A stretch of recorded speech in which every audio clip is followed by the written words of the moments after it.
I think I'm just gonna go sub-rush him. Wait, but that wouldn't make for a very fun content. I've already done that before.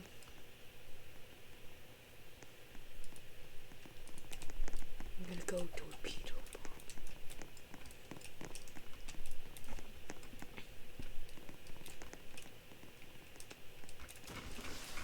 25% more bomb for you, bomb.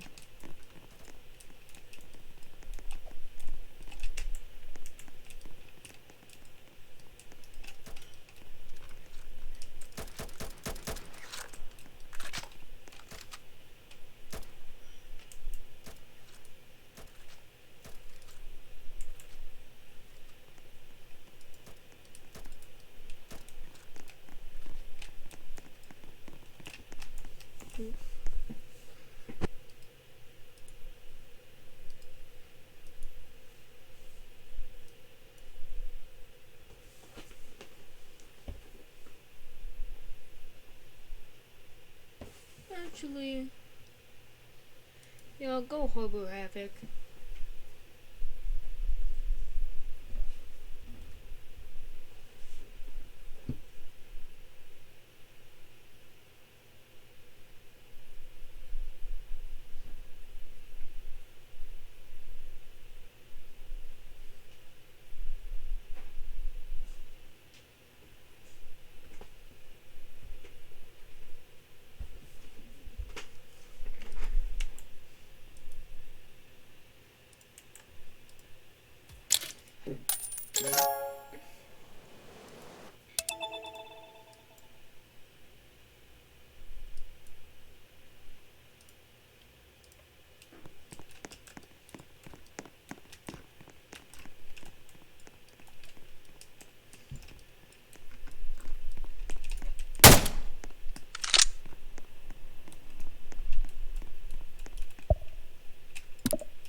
To the races I go!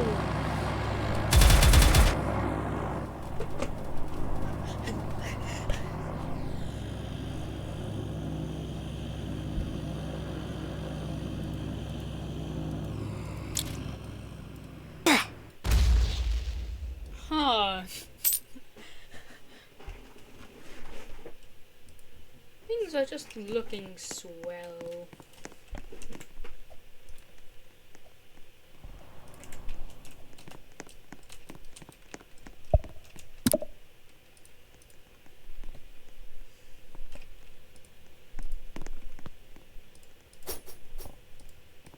Checking if there was any equivalent to the torpedo bomber in this game.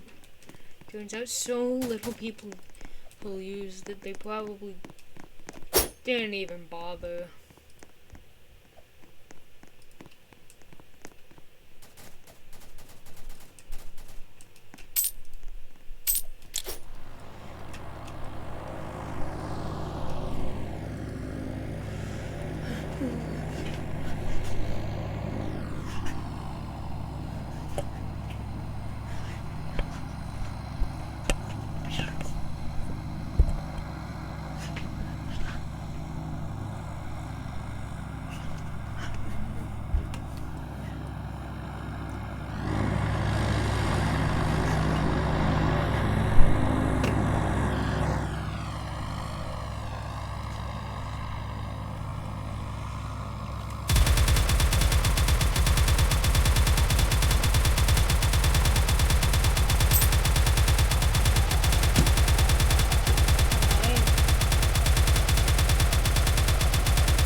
Going to Air superiority, we must exert. Aerial superiority, we must have it. Aerial superiority, we must exert.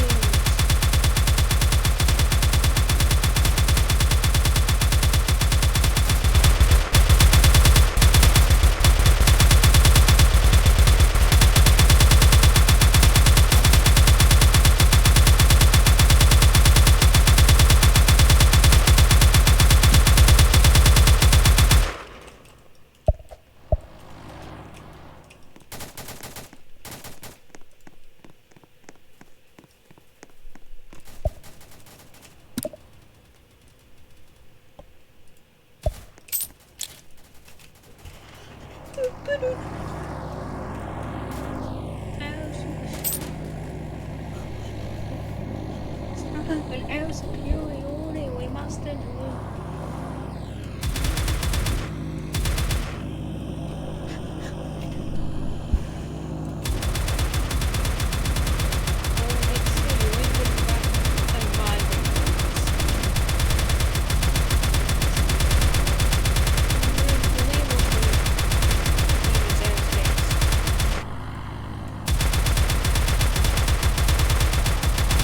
Cease and desist.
You're doing a good job, son.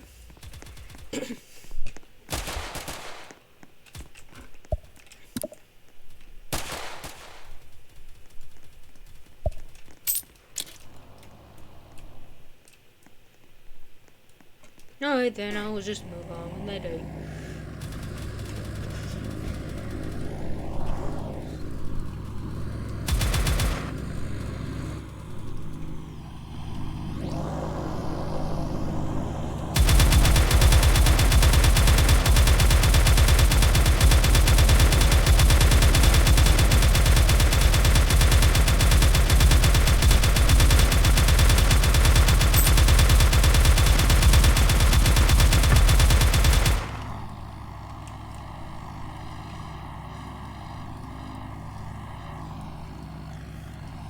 We're not dying yet!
No, why are you driving into the port?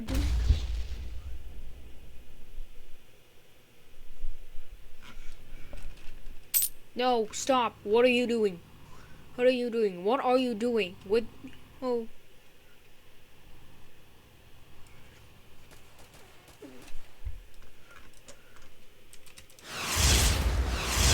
I'd rather be waited with now. Somebody with a brain. I need your help. This guy wants to ram his. This guy wants to ram his big ass into the harbor, which is already taken, and he all to get a person on that could have just respawned.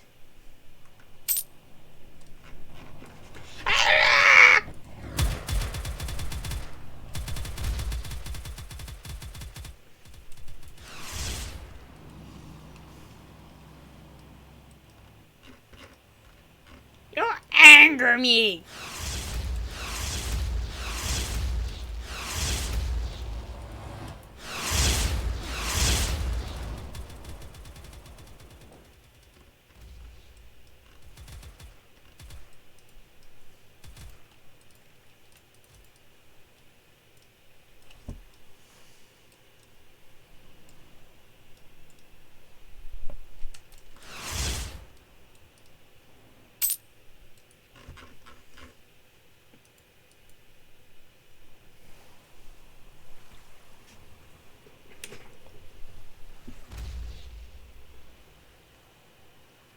How did that happen?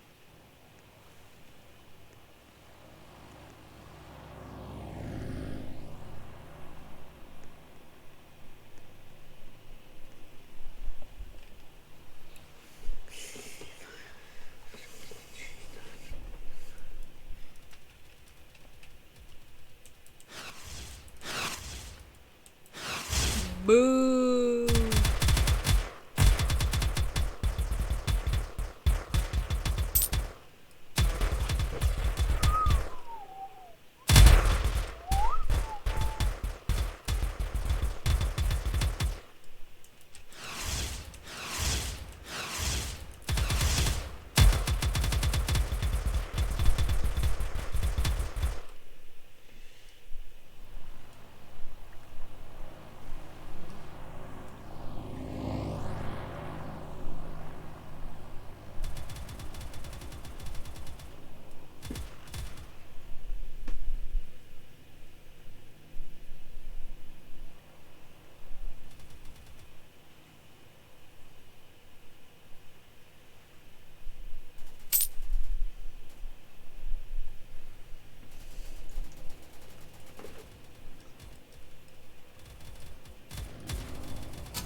stuck in this.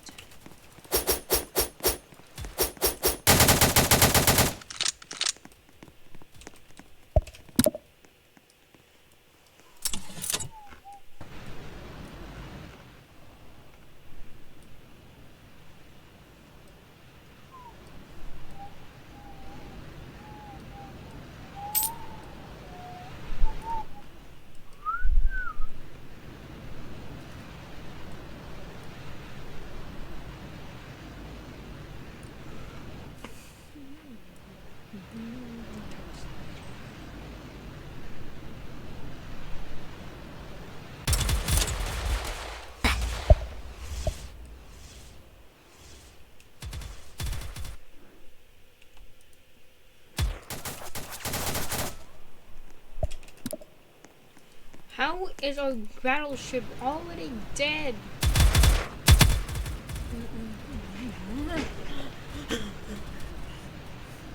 Go big yellow cock.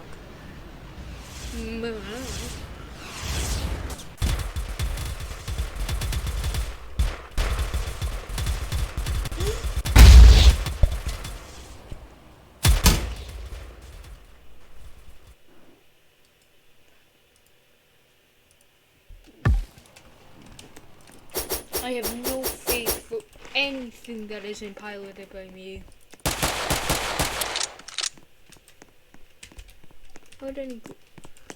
Aren't any good drivers these days. Oh, what?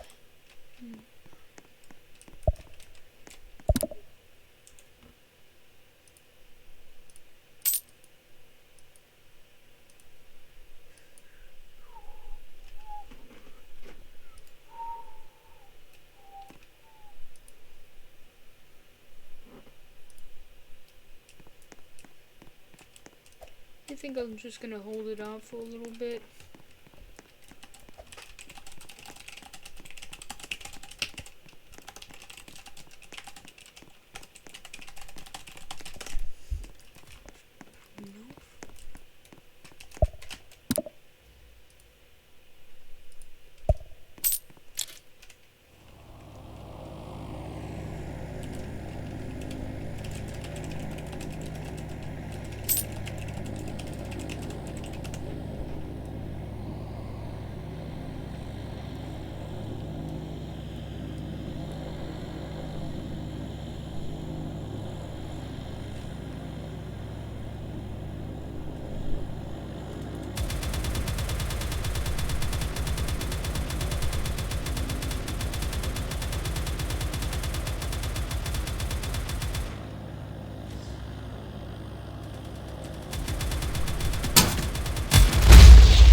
What?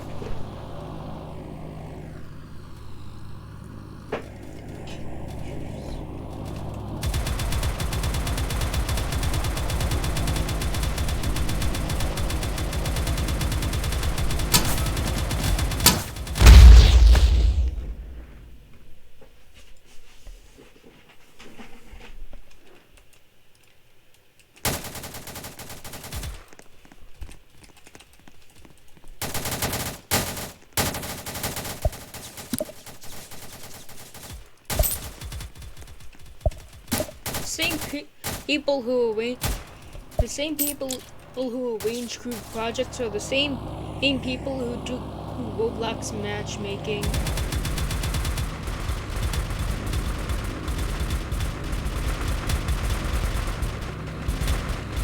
The people who carry the entire thing so hard their back hurts, and you have the people who could contribute less if they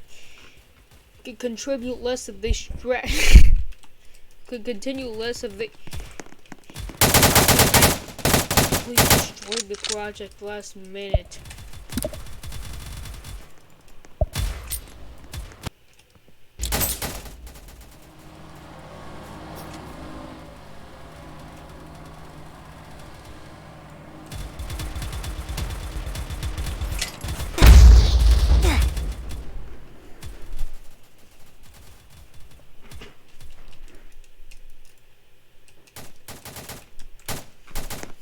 How did we manage to screw up so badly? What is he shooting at? It's a good game. There is no hope. No hope is left.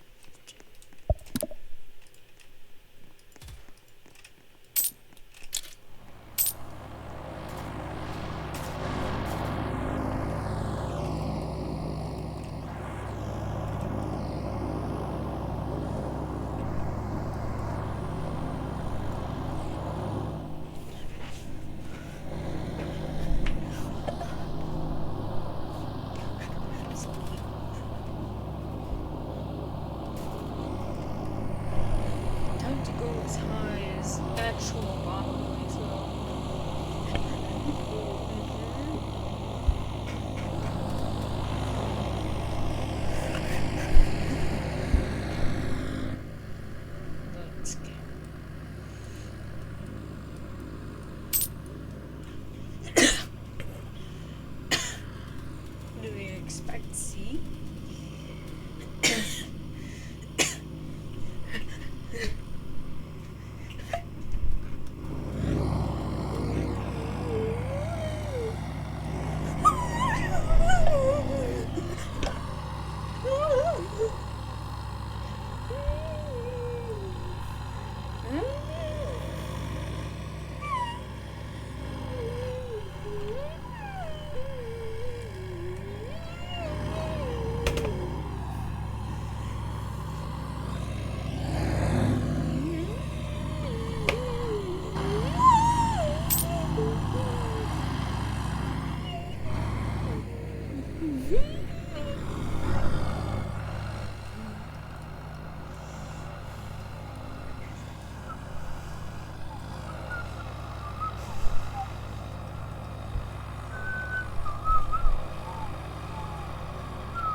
Operation. This would be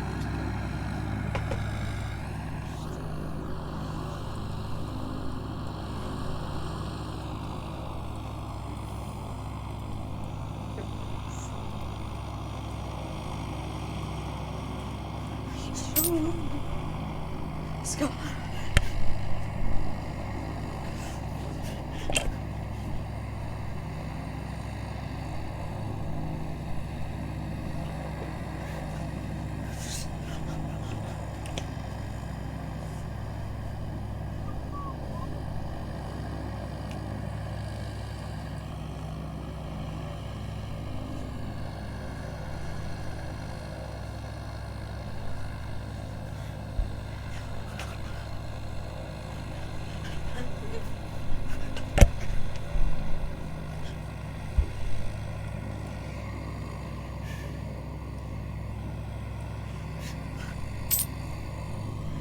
Most distances I am undetectable.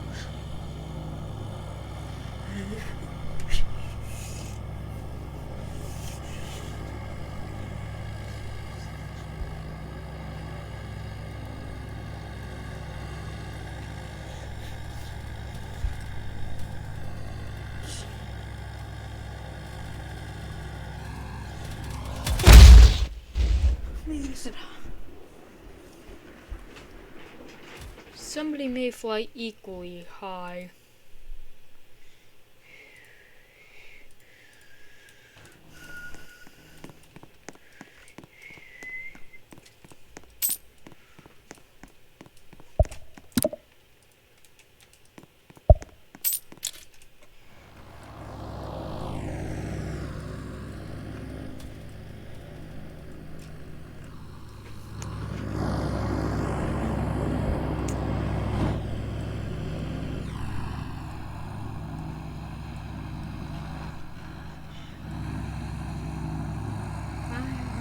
Higher, higher. Not high enough. I need to fly for 1,000. Not high enough. I need to fly for 1,000. Not high enough. I need to fly for 1,000. Not high enough. I need to fly for 1,000.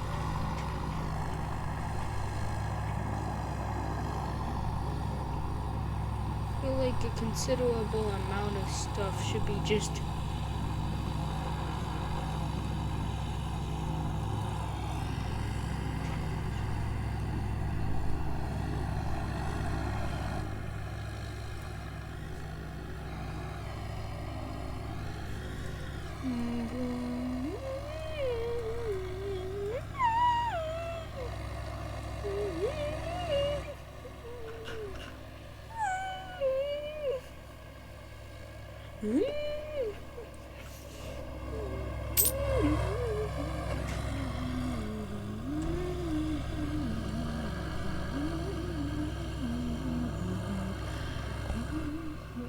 time to be a hero.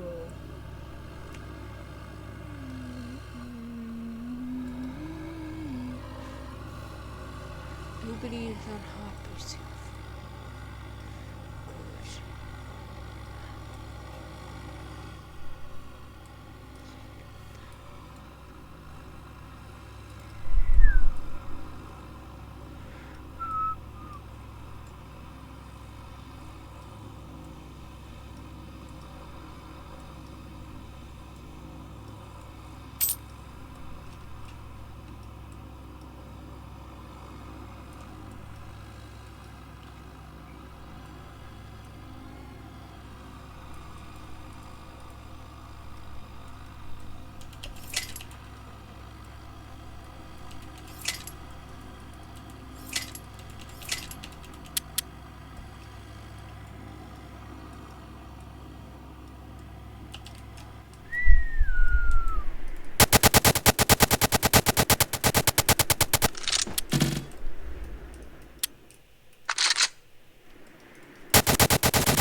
on the laser pick in the background.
This has been by far the video people have requested for me to make the most in my YouTube career, and it is, so far, the longest video I have made.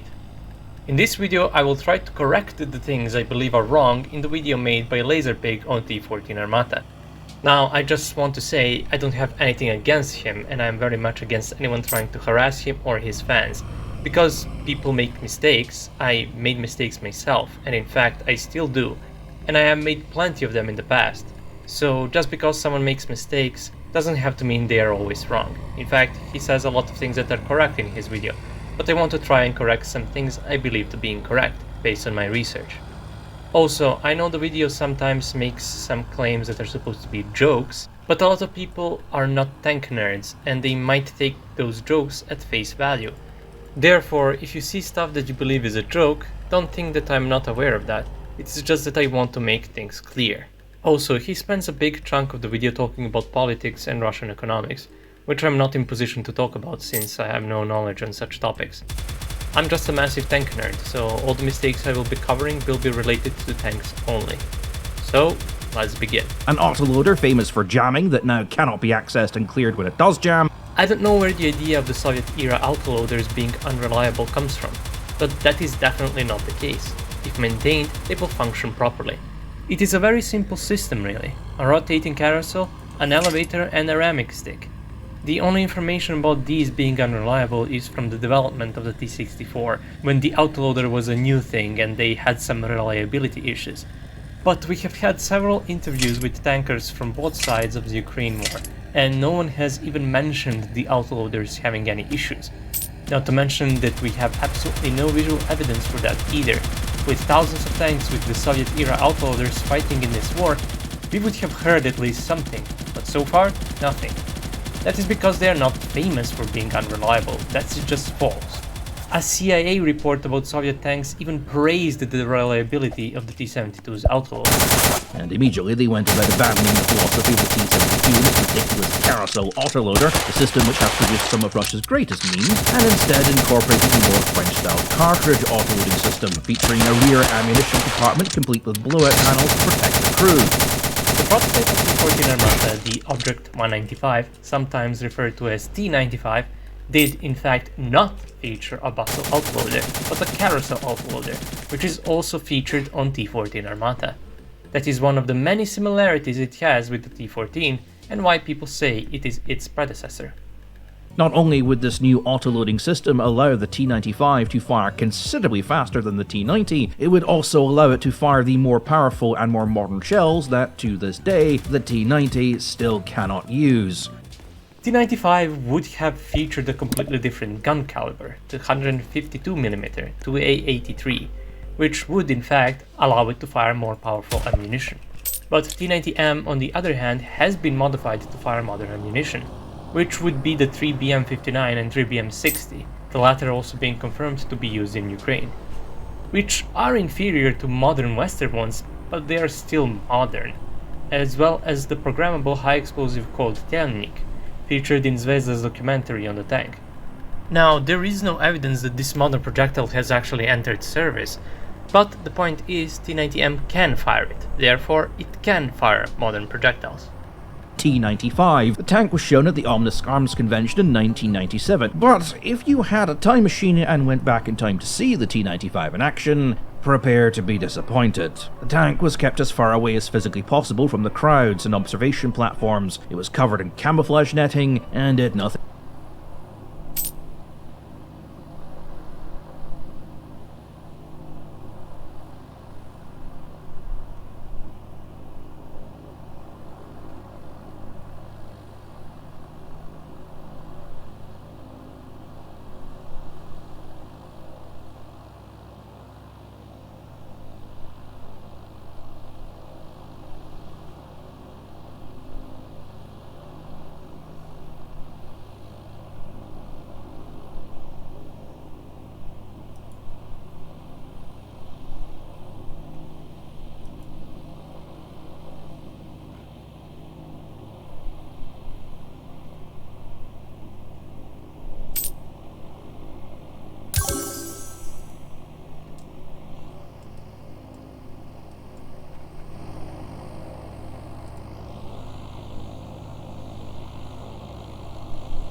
He says that periscopes are now zoomed back.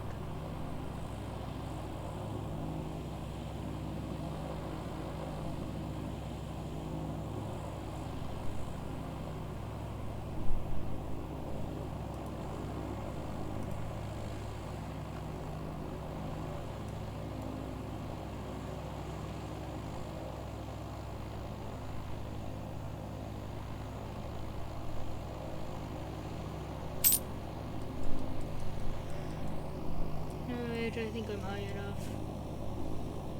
Can we get much higher? So high, oh high, so high. Can we get much higher? I don't think so.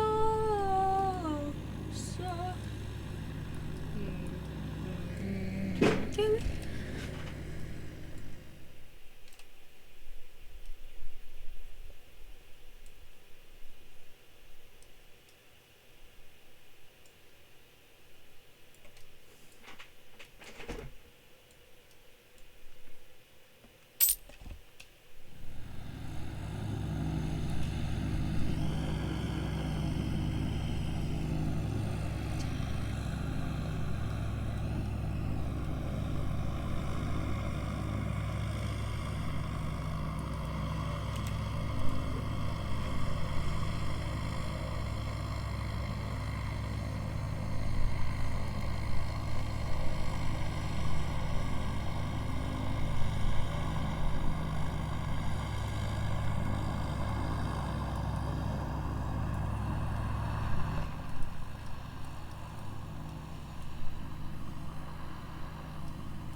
World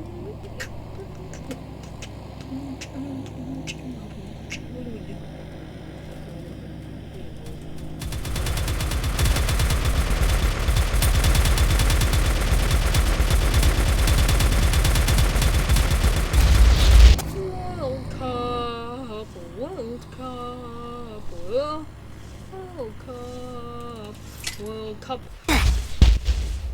World Cup, World Cup, World Cup, World Cup,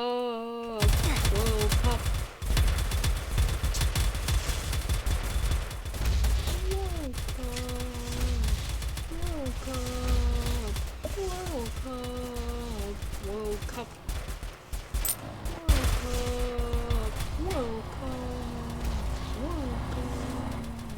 World Cup.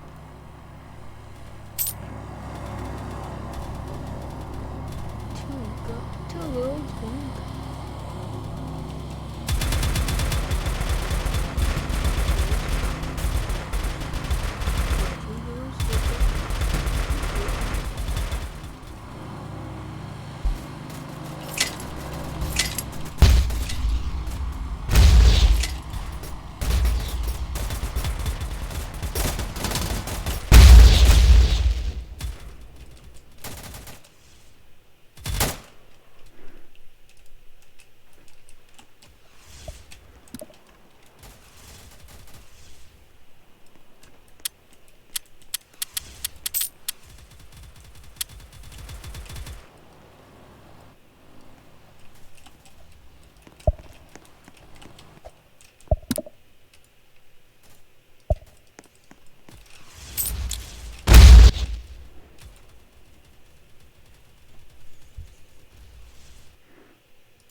Kamikaze Banzai.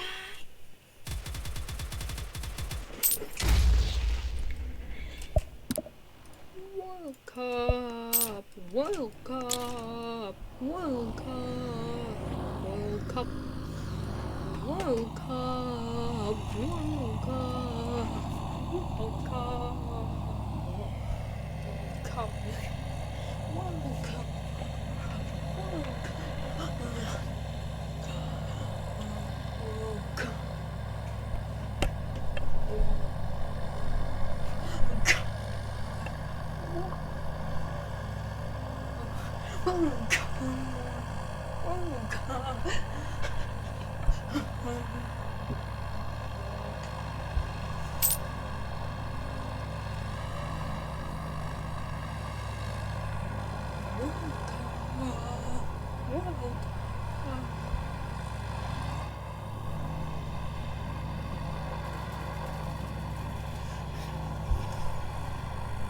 Because they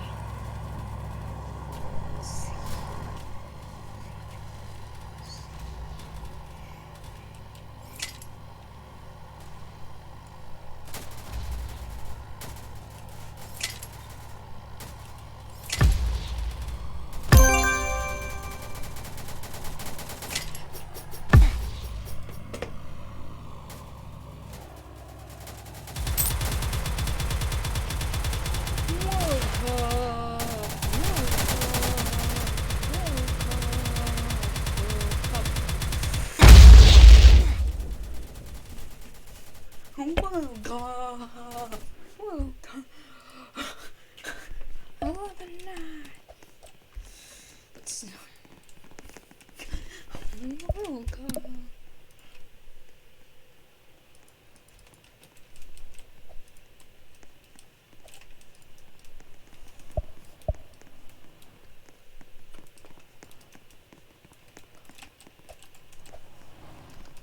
Whoa.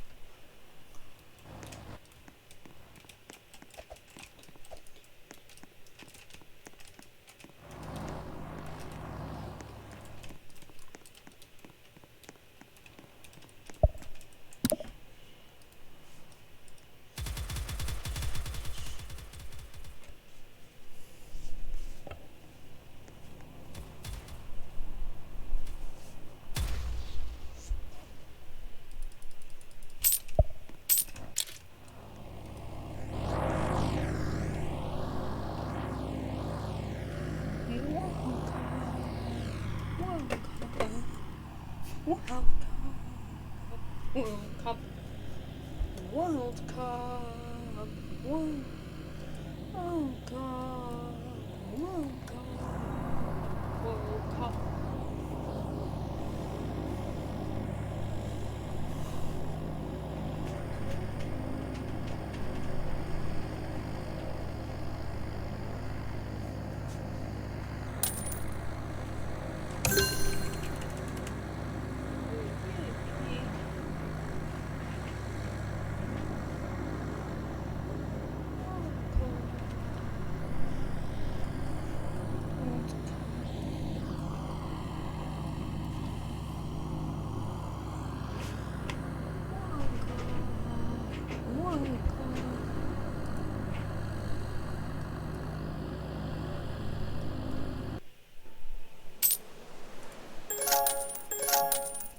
Yippee!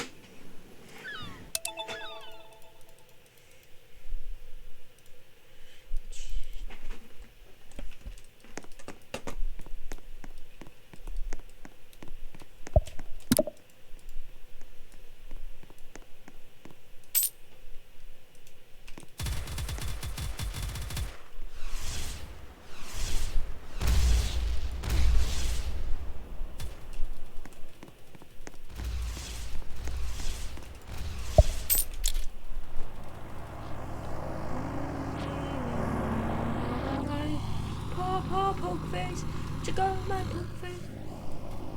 Poke face.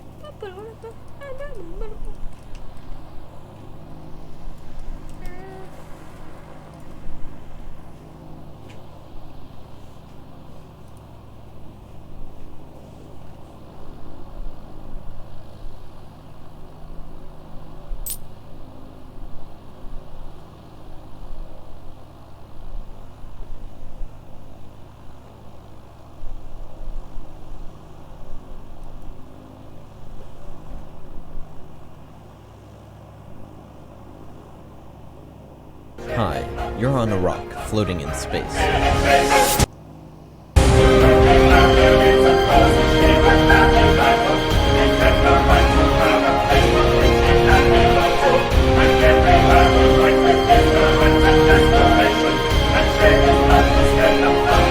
Oh my god! What just happened? I saw eternity. What do you remember? Let me tell you everything.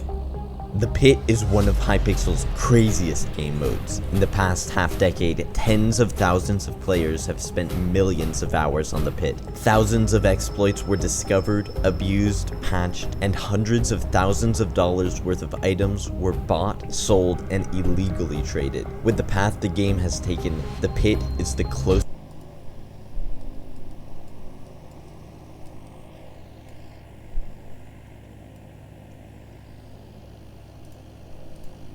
thing Hypixel has to anarchy. My name is Sudi, and welcome to the complete history of the Pit, from start to finish, as we explore every level of the iceberg that is the Hypixel Pit.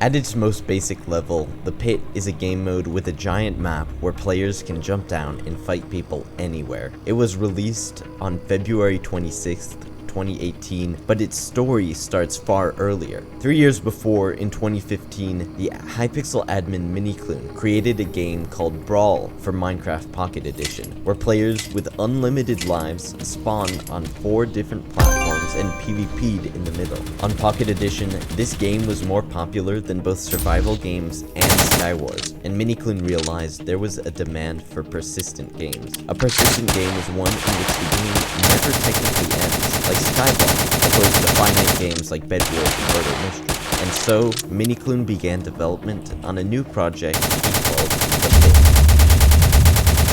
The earliest known footage of The Pit is from the 22nd of February, a couple days before the official release in the Hypixel prototype lobby. The recording shows players testing out the game in a party with Minikloon and Doctor. When the game released in the prototype lobby, thousands of players flocked to try it out. They found the basic concept to be quite simple. Jump down, smack people for a bit, gain XP and gold with kills and assists, and level up more and more.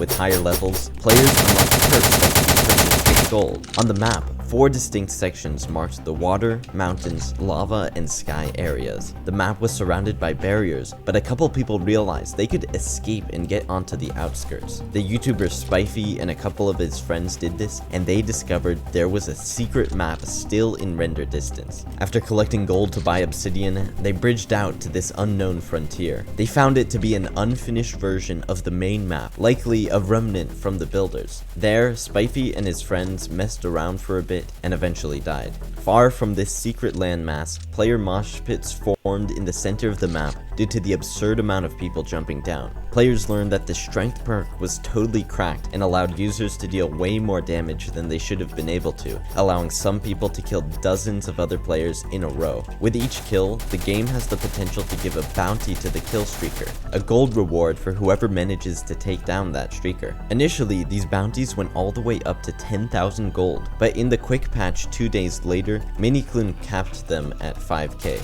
Additionally, he added the Bounty Hunter perk, which provides gold leggings that grant extra damage against bountied players, and nerfed the strength perk. That same day, Pingadingading was the first to reach the max level of 100 with 1 million XP. A couple other players hit this major XP milestone, and a week later, Minikloon changed the leveling system entirely. In the 0.2 patch, which added prestiges, players could now level up all the way to 120. When they did this, they could prestige to start again with access to the Renown Shop, which holds custom perks and abilities. The Renown Shop, fittingly, requires the currency Renown, a reward for prestiging. Every prestige has a gold requirement, but at the early prestiges, simply getting the kills to reach level 120 was enough to complete it. This same update also added the Vampire perk, which heals users every time they get a hit. Vampire later became the most vital perk in the game, but for now, most players simply used golden heads. This patch had a fascinating minor change that went totally unnoticed. At the bottom of the post, Minikloon wrote, "Fixed a bug where players could go way out of the map and start playing survival. This is distinct from the second map discovered by Spifey and others. Minikloon refers to players actually reaching a vanilla world. To my knowledge, there's no footage or screenshot of this vanilla world, but there were forum posts referencing it. I can just imagine bridging across the void only to find a chunk wall at the edge of the earth." Players started grinding the prestiges, and Advisha became the first yellow and orange brackets at prestige 5 and 10. On the pit, every 5 prestiges has a new bracket color, with blue brackets for prestige 1. With this race to the top, some players turned to cheats to gain the upper hand. For example, here is an early sighting of a hacker named For the Chancellor, who later changed his name to Arms of Spaghetti. Arms was extremely notable for the pit crimes he committed that summer, but I'll get to that later. On March 11th, the player major event got a hold of a lightning stick when he traded a flower to a Hypixel moderator. At the time, lightning sticks spawned tons of lightning when they were clicked, though the lightning wouldn't deal damage to anyone and was purely visual. Even today, there are stacks of them in the game because lightning sticks and other illegal items later became proof of duplication glitches, since only a couple were given out. After the time of this footage though, they stopped spawning lightning. About a week later, the day before the 0.3 update, Minikloon released a teaser for a new major event on his YouTube channel. Unfortunately, this Cthulhu situation was never added to the game itself and was left only in the development stages from what we can see on his channel. With the 0.3 update, the Elements map was improved with a lot more detail. Also added was a new staple of the pit, major events. These are events involving every single person in the lobby, such as Team Deathmatch, Beast, Raffle, and Rage Pit. In these events, the top 3 players receive 2 renown, and those placing top 20 receive 1 renown. On top of major events, this update also added minor events including double rewards, King of the Hill, Bounty Bump, and Care Package. The Care Package event dropped a loot chest, which had the chance to contain Protection 1 diamond armor and Sharpness 1 diamond swords. This update also brought quests and contracts. In the subsequent days, the pit's earliest duplication glitch was discovered, that being the Ender Chest dupe glitch. This exploit was initially found by MC Panda and Vietna. Utilizing this glitch, players duplicated Prot 1 diamond armor and Sharp 1 swords to streak with max gear forever and never worry about losing the armor when dying. The leaderboard player Kuna actually loaded up 9 alt accounts with duped armor so he'd never run out even if the glitch was patched.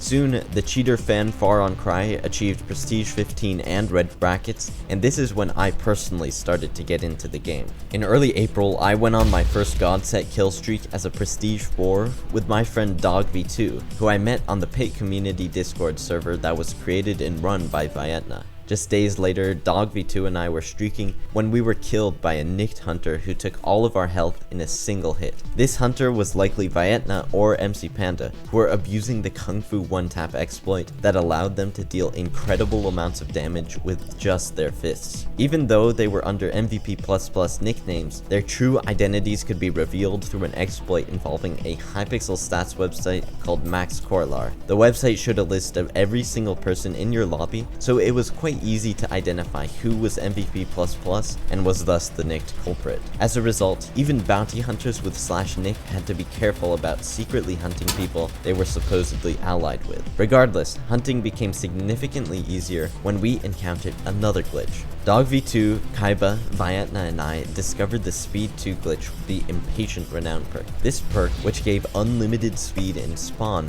could be abused to get infinite speed 2 anywhere on the map.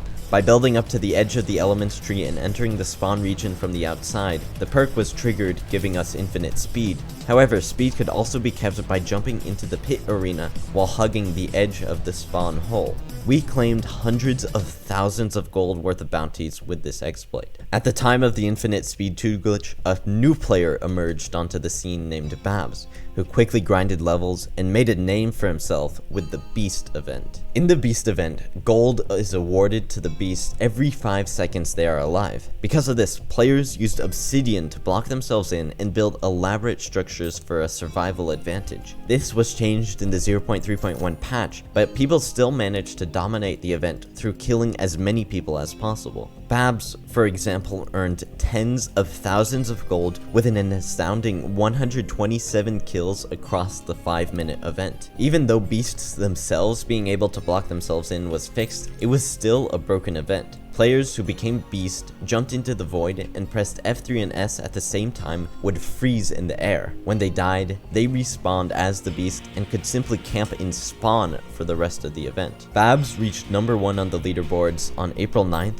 and a week later reached Prestige 20, revealing purple brackets. Since the meta at this time was to streak with the prot gear obtained from care packages, everyone flocked to the care package events when those occurred. After locating where they spawned, many top players blocked themselves in around the care package to get all the loot for themselves. While using this prot gear, the only real threat to streakers was bounty hunters, but even if a pit player wasn't killed, their streak could still end with an instant shutdown. An instant shutdown is when a lobby reaches the end of its life and closes so no new players can join. After 5 minutes, everyone still there is kicked out. On April 22nd, I was on a 727 streak when my lobby shut down. When this happened, I lost my kill streak and made a video documenting it. This was my first real pit video and it got a couple thousand views, which was pretty crazy for me at the time. This video thus marked my transformation into an official pit YouTuber. Babs also uploaded a video on bounty hunting, which went legitimately viral and currently stands at more than 25,000 views. views. I think a lot of my views came from the Pit community Discord, but Babs was certainly watched by a number of non-Pit players. This channel is also viewed by a number of non-Pit players, and what you're watching right now took an incredible amount of work. If you enjoy the content, please subscribe.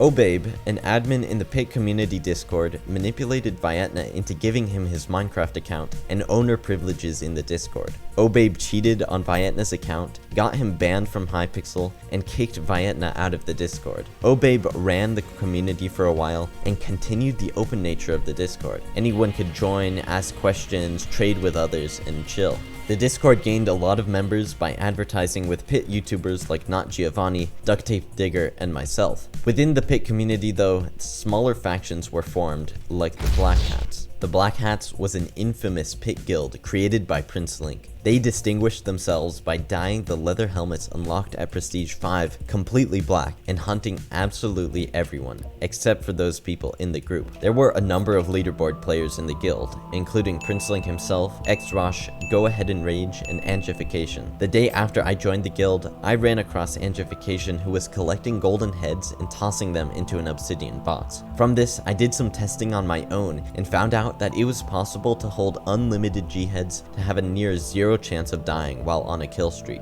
Another prominent player called VoidExe abused infinite G-heads to go on a 5,000 kill streak. Getting that many kills takes hours and hours, so players took breaks in their streaks by building to spawn, chilling in the safe zone, and then jumping back down to continue their streak. Totally balanced, right? When the player Crimson OG posted a video of himself leaking the infinite G-head method, both building to spawn and the golden head exploit were patched. Barriers were added so people couldn't jump in to spawn from above, but it didn't take long before the Pit player base found a workaround. Soon, people realized they could simply walk into spawn by going up the side of the mountains area and spamming their crouch key. This glitched out the launchers and teleported people into spawn with their kill streaks still intact. When Babs quit the Pit because of its repetitive nature and the plethora of cheaters, Woolsey took his place as the #1 player. Even without being able to build to spawn, she beat VoidExe's kill streak record, hitting 5,240 about a month after Void. Woolsey was gaining prestiges faster than anyone in the game before, and tore through the gold requirements like they weren't even there. She didn't abuse the G-head glitch, but instead took advantage of an exploit that was far more powerful. She, Automized, and a small band of others were abusing a party warp exploit to duplicate prot armor and bounties. Automized told XX Mining Pro one method of doing the dupe involving /playpit, and Mining Pro shared that info with Crimson OG. Crimson promptly leaked the duplication glitch to YouTube, and it was soon patched, but Woolsey and Otto could still do the bounty dupe with party warping. This is how Woolsey was able to prestige so quickly. She tore through the gold requirements like they weren't even there, because for her, they practically weren't. And so, Woolsey didn't take long to reach Prestige 25 and become the first Pink Brackets player. In the middle of June, there was some big drama in the Black Hats Guild when the player OTDX was kicked out for supposedly abusing a duplication glitch. I inquired about what happened, and he told Wasternia and I how the glitch worked. We abused it together for a while, and eventually Automized invited the three of us into their dupe group. Woolsey was in a race against time to get to Prestige 30, and so we all entered completely dead lobbies with 5,000 gold bounties and had an elaborate system to feed her as much gold as possible. Our factory farming method of grinding gold produced thousands of prot sets that we burned in lava and hundreds of thousands of gold an hour. In the end, Woolsey duplicated 17.5 million gold and became the first Prestige 30 to reveal white brackets. Just to show the power of this duplication glitch, I was on a kill streak one day when a bee-hopping bounty hunter came after me. With no remorse, I tossed that prot set into lava like a hot potato, because for me, it was worth nothing. Before we move on, I have to thank Rezi and everyone else who supported this project. Without them, this whole thing wouldn't have been possible. If you'd like to say thank you, you can do so by trying out the Pit for yourself. Maybe you'll have some cool experiences that'll be recorded in a future Pit history video. Woolsey achieved her goal of Prestige 30 just in time. Only 3 days later, the 0.3.5 Mystic update was released, which was absolutely monumental. Mystics are items which can attain custom enchants that give buffs to damage, defense, resource gathering, and mobility. Suddenly, the best gear went from the basic Prot 1 and Sharp 1 sets to sophisticated enchant combinations. Disregarding mystics for a second, there were a number of other huge changes in this update. Enchanted diamond armor and swords were removed from care packages, and players could no longer block themselves in to be the only one to get the items. On top of this, having a kill streak in the spawn region automatically reset it back to 0, which meant players could no longer stand in the safe zone and continue their streaks later. The robbery major event was added, and participation XP awarded to players every 10 minutes was increased to be proportional to everyone's prestige. This buff to participation XP definitely wouldn't be a massive problem a couple years later, and was a completely meaningless change. Foreshadowing, foreshadowing, foreshadowing. Also, for some reason, this update allowed players to do the Kung Fu one-tap exploit once again. MC Panda and Taco Cat abused that for a couple of hours before it was patched once more. On top of this, only Skillet leaked the Party Warp Prot and Bounty dupe that we abused with Woolsey, so that was patched as well. Okay, let's talk about mystics. These new items were completely insane. More than 120 custom enchants meant that crazy combinations were inevitable. The new perk Mysticism in the Renown shop allows players to gain access to the Mystic Well, where they can enchant fresh Mystic Pants that have a chance to drop from kills. These items can be upgraded to tier 1 or tier 2, which requires gold. Upgrading items to tier 3 requires the max level of Mysticism, and for a specific color of Mystic Pants to be sacrificed. Pant colors include red, green, yellow, blue, and orange, but they were all of them deceived, for another pant was made. In the land of Mordor, in the fires of Mount Doom, the Dark Lord Minikloon forged in secret a master pant to control all others. One purple pant to rule them all. Minikloon made a forum post detailing how a special feature in the code for pant colors had the small possibility of turning a select few pants purple after they were upgraded. As far as I'm aware, not a single pair of purple pants has ever been discovered or identified. Nonetheless, it's possible that a hidden account who played in the week or so between the Mystic update and when this possibility for purple pants was removed, created them. Many new enchants made hunting and grinding significantly easier, and many more were totally busted. Resource enchants like Sweaty, Moctezuma, XP, and Gold Boost aided in getting levels in gold, and offensive enchants like Combo Damage, Shark, and Prune's Wrath made killing an absolute breeze. One of the new rare bow enchants added in the update was Robin Hood, which makes every arrow shot automatically move to hit its target. Connor Linfoot, the admin who coded the enchant, joined the pit on the update day and created a Power 300 Homing 4 bow, with Homing 4 doing the exact same thing as Robin Hood. Connor then gave everyone in the lobby the bow with a single command and created utter chaos. It was impossible to leave spawn without immediately being annihilated by a single arrow. I'm Just a Fish got his hands on 2 of these bows, switched lobbies, and got an 80 multi-kill from just a couple arrows. Minikloon had to step in and made the remaining bows go poof, but Fish kept one in his ender chest for the next 18 months, silently waiting until it wreaked havoc once again in a totally different era of the game. Many of the new enchants were absolutely cracked. Some were totally glitched out, but others did what they meant to do, but were insane regardless. Lifesteal 3, for example, did exactly what its description said. It healed 113% of damage dealt, so 2 to 3 hearts every hit. Executioner, on the other hand, was even crazier because it was glitched. It killed anyone who had fewer than 8 hearts. MC Panda created the first Executioner and went on a rampage before the enchant was disabled. For some reason, Executioner wasn't fixed for close to a year. The player Godfrey Ninja enchanted the first Telebow, which teleports the user to the location where the shot arrows land. The bow had a 15-second cooldown, and I purchased it from him for 2 prot sets. With the Telebow, I was able to zip zap zop around the map with ease, and what was even better is I could teleport into spawn even if I was in combat. The earlier changes meant that this wouldn't keep my kill streak, but it was nonetheless super effective to escape bounty hunters and get away without losing lives on my mystics. To demonstrate the effectiveness of Telebow, I have to shout out Kai CH for the phenomenal clutch he made after he was hit off the map. Absolutely remarkable. Just 5 days after my trade with Godfrey Ninja, Minikloon dropped the Fishing Club patch, which nerfed lifesteal to heal 13% of damage dealt and patched some earlier exploits.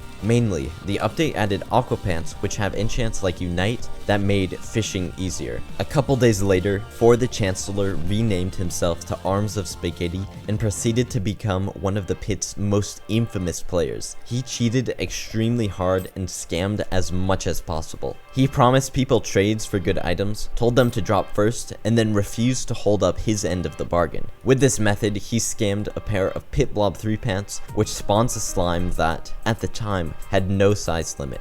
Arms created a massive blob that killed everyone in its path and was able to go on streaks in the thousands of kills. With the blob, he gained several prestiges and was only halted when an admin came in and disabled the enchant entirely. Arms then proceeded to scam an explosive bow, which creates an explosion that deals true damage to everyone within a certain radius. At the time, explosive bow had no cooldown. Because of this, it was impossible to get near this man without being knocked away by the explosions or instantly annihilated. We had full-on pit wars, where close to a dozen players all went after Arms of Spaghetti while he fended off every single one of us. Arms also abused the bow in the Rage Pit Major event and reached a damage record. MC Panda went ahead and enchanted a pair of Singularity pants which were completely busted. These pants made it so regular sword hits dealt half a heart of damage or less. The only counter to this was true damage items like Arms' explosive bow or the Perun 3 sword he scammed from someone else. Perun's Wrath deals true damage every couple of hits, so Arms was unstoppable, even against players abusing broken items like Singularity. The 0.3.7 pizza patch was dropped on the 24th of July and aptly released the pizza major event. It also added a couple of minor events and most importantly, drop protection. Players sometimes lost valuable items because they accidentally hit Q with fat fingers, so Minikloon added drop protection, a toggleable feature which requires players to press Q multiple times before mystics actually drop. This made it much more difficult to accidentally lose items, and everyone was super happy because of this new addition. Minikloon also made it so that fresh mystic drops from kills were invisible and exclusive for 10 seconds to everyone except the player who earned the mystic item, so that they had time to retrieve it without it being stolen. This patch also nerfed Combo Stun, a rare sword enchant that gives people slowness for a couple of seconds after the attacker gets multiple hits. When mystics were first added, the amount of slowness was enough so that at the point the timer ran out, the attacker had already gotten several hits to reset the slowness timer, meaning if you got stunned, you were most likely dead. This update nerfed that. On the pit, generally, a player must wait 15 seconds after they've been hit to safely log out without losing their items. The /spawn command is also unavailable while this timer is going. This update made it so the combat timer increased every 1,000 gold a player has on their bounty, meaning that 5k bounties have to run for over a minute without being hit before they can safely /spawn. The most significant part of this update, though, didn't come from the update itself. It actually came from the fact that MC Panda discovered a duplication glitch because of it. On the evening of the pizza patch, Minikloon rolled out the update and all the pit lobbies closed with instant shutdowns. When this happened, MC Panda opened his ender chest and put all of his items in. He knew with near certainty that doing this right at the instant shutdown would duplicate the items, and he was proven correct when he joined a new lobby and saw he had doubled his stuff. Panda told a couple of players, including Automized and Taco Cat, what he found, and they got to work. Panda borrowed Prince Link's artifact self-checkout 3s, duplicated them,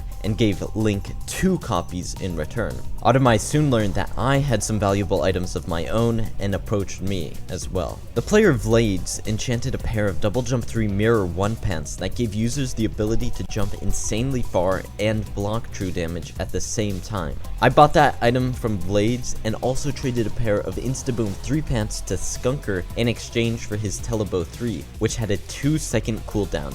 Automized asked if he could borrow some of my items, and the next day he returned them. As a show of trust, he asked me to toss my Telebo into lava, which I did. He promptly gave me another copy and outfitted me with the entire set. The entire set included my double jumps, Telebo, this Perun 3 that Panda casually tossed into lava, Panda's Singularities, a Healer 3, and any other items we could possibly need.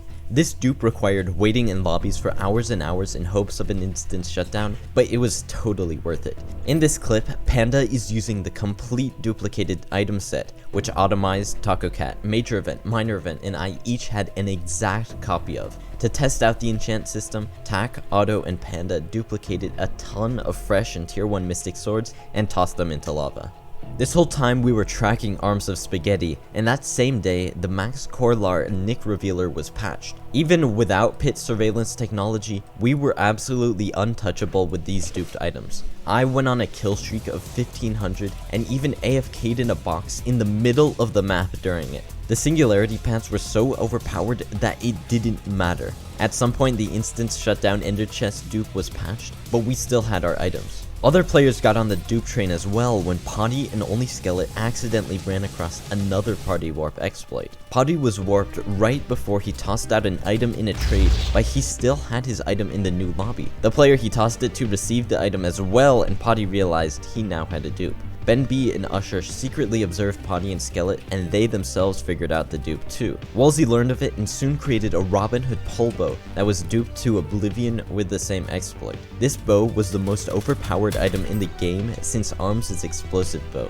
It guaranteed if a player was caught in the tornado of the Robin Hood's magnetic pole and didn't have a telebow to escape, they were certainly going to die. With Potty's dupe, there were dozens of copies of this bow in the game, and for a week or two, no one could do anything. After less than a month, dozens of players knew how to quickly duplicate items, and the game was total anarchy. Potty's dupe was monumental for a couple of reasons. It showed the danger in having a fast duplication glitch that worked on any items. Ben B and Usher also made history with the potential they found in IRL trading after they sold 2 life Perun 3 swords. Even before the Mystic update, some people traded prot sets for rank upgrades and maybe a couple dollars on PayPal, but this was the first time when pit players truly profited. Buying and selling in-game items for real-life money is strictly prohibited on Hypixel, but IRL trading is difficult to moderate, especially on the pit. With their Perun 3 shop, Ben B and Usher gained close to $300. This was unheard of at the time, but slowly ushered in a change in the attitude of pit players. Haha, see what I did there?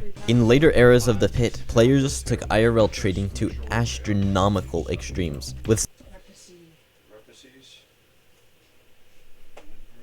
slowly ushered in a change in the attitude of pit players. Haha, see what I did there? In later eras of the pit, players took IRL trading to astronomical extremes, with some people even spending tens of thousands of dollars. Yeah, that's right. This game is one of the craziest things that Minecraft has ever seen. The fun was put to an end on August 20th with the 0.3.8 Corals map, the third new world for the pit. This update patched the duplication glitch and added dupe detection to the game, a feature which found and removed duped items. The detection system was not perfect, and a lot of legit items were poofed because of it, but most of the crazy items like the duped Robin Hood pole bows, my double jump mirrors, and Telebow 3 were all deleted. Speaking of Telebow, its cooldown was increased substantially with Tele 3 now having a 24-second reload time. The enchantments Robin Hood and Double Jump were removed from the enchant pool, so no new items could be made with those enchants, but the ones in the game could still be used until they lost all of their lives. Despite all the duplicated items being removed from the pit, the war against Arms of Spaghetti still continued. He cheated on the entire game and simply refused to get banned.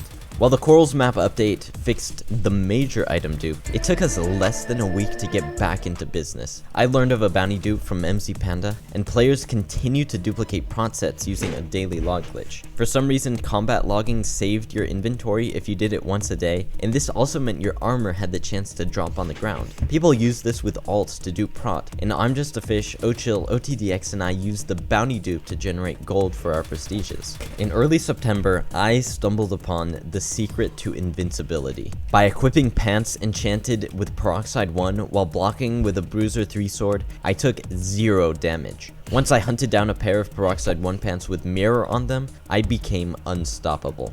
The max bounty a player can reach is 5,000 gold, but that number can be increased with bounty bump events. After hitting a 5k, I survived through 13 consecutive bounty bump events to reach a bounty of 6.3 thousand gold. I did all of this while constantly bounty hunting, and if I wasn't hunting, I was being hunted while kill streaking. Eventually, I did lose my massive bounty when my internet crashed and I was unfortunately crit out while lagged out, but I was going to go down eventually. Even though I could stop any attack by simply blocking my sword, Peroxide 1 Bruiser 3 had two weaknesses. First was true damage, but that's why I found a pair with Mirror. The other weakness was bounty hunters with Kung Fu, who equipped the Marathon perk, which deals extra damage if the player has speed. For some reason, this specific setup could hit through Bruiser, but there's an easy countermeasure. Kung Fu requires people to use their fists, and in vanilla Minecraft, it's impossible to hit someone with your fist if you have weakness. Despite Kung Fu dealing the damage of a diamond sword, this vanilla feature still carried over to Pit. As a result, the Wasp Bow enchant stopped any Kung Fu hunters right in their tracks. With my newfound lust for total Pit domination and no one there to stop me, I became determined to band together with the game's top players. Thus, I created Hotel Suite, a Pit guild for only the very best. OTDX and I were co-owners, and we allied with a select few players and ruthlessly hunted everyone else. Right after Hotel Suite began, OTDX hit Prestige 30, the second player to ever do so. We continued to abuse the bounty duplication glitch, and while in a call in the Hotel Suite Discord, I'm Just a Fish and OTDX were exploiting when the player Kagru joined their call. Kag didn't make his presence known, and neither Fish nor OTDX knew he was there. From their statements telling each other to warp and when to hit each other, Kag pieced together exactly what they were doing and how they were doing it. He went and told some of his friends, including God tier PvPer, what he learned, and they started to abuse the bounty dupe as well. In October though, the guild came to an end when OTDX was banned by Watchdog for a year. Since he was the guild master at the time, there wasn't much I could do. Even though many of the chaotically busted enchants like Blob were fixed by this point in the game, the Pit was still in an era of total mystic abuse. There were a number of Robin Hood bows still around, and of course, I can't discount my personal abuse of Peroxide. On top of this, people like Got PvPs and two-letter name exploited a Bad Lion client fly multiplier glitch in combination with Double Jump's ability to temporarily disable anti-cheat movement checks to soar far more than what was normally possible. There were tons of alliances, betrayals, hunting groups, and general chaos in the upper prestiges, which made the game incredibly do anything fun. in this For a boat couple anymore. of people, Might the as well Pit just soon became die. a playground when they unearthed one of the most powerful exploits in Minecraft history. Automize, Panda, and Taco Cat were messing around with two Minecraft accounts open at the same time when they found out that there was a way to get both instances of the same player onto Hypixel at the same time. They didn't think they could do much with this because the command sent in the ghost account wouldn't go through, so they told Major Event what they found. Major realized that by warping into a pit lobby, they could get the ghost account into the game. Any changes made on that account wouldn't be saved, meaning they could enchant items, get killed, and even throw everything into lava. After doing this, their level, ender chests, and inventories would be as if nothing had happened at all. On September 23rd, Major went totally nuts with the double login glitch and was enchanting duped items for several hours with the help of Minor Event. MC Panda reported the glitch and Miniclin wiped the inventory and ender chests of both Major and Minor. He also permanently banned both of their accounts. Even though Panda reported the glitch, it didn't get patched for a while, and so Major went on an alt account named Spoderman and messed around a whole lot. One of the tactics that Major used on the Spoderman account was Phoenix. Phoenix is a pant enchant that when a player hits 0 health, it removes 1 life from the item, heals the user to full, and gives them plus 15% attack damage. On the duped account, Major loaded up his inventory with an unlimited supply of Phoenix pants. He jumped down, got smacked a lot, and was unkillable with the Phoenix strat, dealing more and more damage every time the pants activated. Major fought Arms of Spaghetti, who was still at large, in charge, and consistently scamming as many people as he could. Because of the game's lack of a trade system, there were a number of prominent Mystic scammers like Surf and Nightloot who gained immense wealth by offering to trade with other players and leaving after the other player dropped first. This was before the /trade command, so there was massive risk in dealing with other players. Some people went so far as to fill their inventory with items, wait for the other person to drop, and then have a friend with double jump or a hacked client with the blink module to steal the item. That way people could protect their reputations but still gain illicit wealth. After the Peroxide 1 invincibility exploit was patched, I pioneered a new method of hunting by getting respawn absorption 3 pants with a Gamble 3 sword. Gamble 3 will randomly deal 3 hearts of damage to the wielder or their opponent. When this is combined with the damage from the sword itself and Gamble's tendency to double hit, swords with Gamble on them are by default some of the deadliest in the game. Respawn absorption 3 gives 15 hearts of absorption, so I was able to take down a great number of players incredibly quickly. Towards the end of October, Automized lent me a Sweaty 3 Parun 3 sword, Sweaty 3 Instaboom 3 pants, as well as a stack of lightning sticks that had been duplicated with the double login. Parun 3 was crazily overpowered because every third hit did 3 hearts of lightning damage. On top of that, Instaboom was one of the best pent enchants at the time because it allowed players to move around the map with incredible mobility and escape hunters and bee-hoppers with ease. Automized, on Woolsey's account, battled a number of cheaters, including Got PvPs and Kaguru, while utilizing his duped items. Eventually, due to the amount of cheaters in the pit and how the staff didn't seem to care, Automized quit. Prince Link also disbanded the Black Hats Guild, and Arms of Spaghetti sold his main and alt accounts to Link, never to return to the game. I also began to walk away from the pit, as my family wanted me to focus on school instead of Minecraft. While I had amassed 500 subscribers and was looking to expand my YouTube channel, I generally stopped playing the game.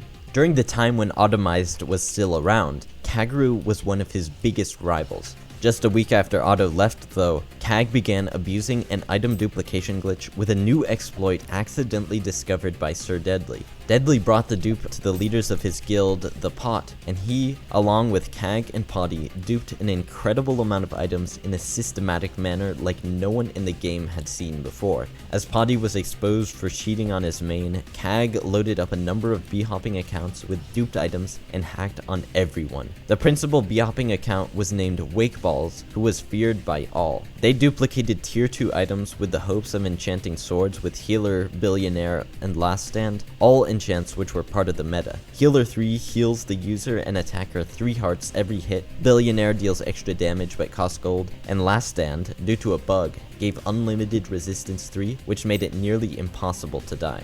Kag, Deadly, and Potty disguised their duping and threw others off the trail by hiding in the stats villager, and they acted like that was the method of their dupe.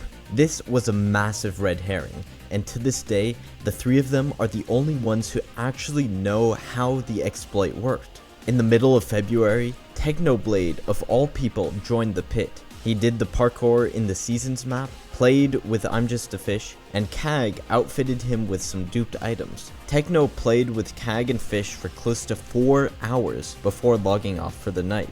Using these items, Technoblade prestiged several times within the following week and eventually stopped playing the game. Periodically, admins joined the game to do a bit of trolling. On day 1 of the Prestige update, Plank gave himself 500,000 renown. On another occasion before the Mystic update, Minikloon joined the game and gave a couple of people milk and cookies, which were later duped by Major Event with the double login exploit. On a later occasion, another admin joined the game and spawned a whole bunch of horses as well as a giant zombie. There's even images of an End Crystal and the boss bar for an Ender Dragon, so someone spawned those in as well.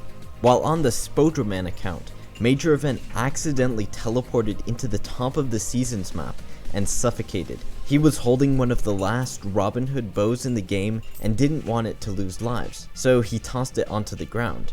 However, because he was inside of the map, the Robin Hood rose through the blocks and he was unable to retrieve it. On March 11th, 2019, 108 days after Sir Deadly initially discovered the duplication glitch, it was fixed in the 0.3.9 tiny bug patch, which added new transfer technology and re-implemented the /play pit command. While the dupe was patched, Kag, Deadly, and Potty were still stacked out of their minds with more gear than they knew what to do with. Less than 2 weeks later, I'm a Koala uploaded the first botting footage in the game. Koala is shown to be killing a number of bot accounts that were programmed to move to a specific spot on the map and drop their armor. This is the first footage I know about which includes hard botting on the pit. But the practice of loading up a whole bunch of Minecraft accounts through OQ Minebot to bring onto Hypixel goes at least as far back as April 2018. This footage is also from Koala, and he has a number of bots in a Skywars lobby, but he didn't bring them onto the pit. As this was happening, Minikloon dropped the 0.4 Events Extravaganza update on April 29th. Earlier that day, Mini invited the members of Conclave, the exclusive group dedicated to making suggestions for the game and reporting bugs, onto the private pit test server called Testnet. While there, Automize discovered that if he logged another account onto the main server while on Testnet, he could perform the double login exploit once again and duplicated some rare items. Otto didn't have too much time to dupe, because Mini closed Testnet not too long after and sent the full update into the ether. That added several new major and minor events to the pit, but for the top players and the pit economy in general, the auction event was the most significant. In auctions, items are presented and sold to the player who bids the highest amount of gold. Minikloon showcased this feature in the first auction almost a month earlier when he sold a custom Mystic sword with 7 enchants and 15 enchant tokens that was bought by Skunker. Even though Mystics were part of the prize pool, repair kits and funky feathers were far more valuable. Repair kits allowed the player base to bring back lives on their Mystics for the first time ever. Before that, if you lost a life on an item, it was gone. As for funky feathers, they're sold in packages of 1 to 5 and save a player's inventory on death. Additionally, in this update, Minikloon at long last added the /trade command, giving players 8 trades per day and a gold trade limit of 30,000. After the update dropped, people realized they could bot for gold in order to win auctions. Godfrey Ninja and Only Skillet went on a 6,000 kill streak by manually farming the bots with their swords on the account OSGN before it was permanently banned for security. I also gave my account to Major Event to bot, and on April 29th it was banned for 360 days. Less than a week later, on May 5th, Minikloon released the Pit website called Pit Blue, which showcased the stats, inventory, and ender chest of anyone in the game. With Pit Blue, JMB uploaded a video with definitive proof demonstrating that Potty, Cag, and Deadly were duping, since they had multiple sets of identical Mystics with the same max lives. On the day Pit Blue dropped, Minikloon leaked an idea he had: Dark Pants. Pants which were immune to Mystics and would serve as their counter. 20 days later, the Dark Pants update dropped, but just before that though, a player named Taser is Cute was supposedly exposed for engaging in activities on Discord that I can't disclose without getting demonetized. The Pit community, in a rare moment of solidarity,